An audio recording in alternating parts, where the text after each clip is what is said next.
Dilahirkan tenet-tenet. Tanggal berapa Nabi Muhammad lahir? Tanggal 12 Rabiul. Hari apa? Senin.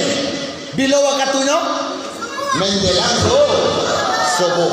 Ketika Nabi Muhammad lahir, alam bahagia dari ufuk barat, selatan, utara, timur, seluruhnya terang benderang. Pas hari itu surga dihias, neraka ditutup. Datang malaikat Jibril ke dalam neraka. Berjumpa Jibril dengan penghuni neraka dan tukang pukul di neraka. Tolong dihafal, tukang pukul di neraka, nama malaikatnya malaikat Zabaniyah. Siapa namanya? Zaba. Nanti bapak tanya itu, siapakah tukang pukul di neraka? Malaikat Zaba. Zabaniyah ini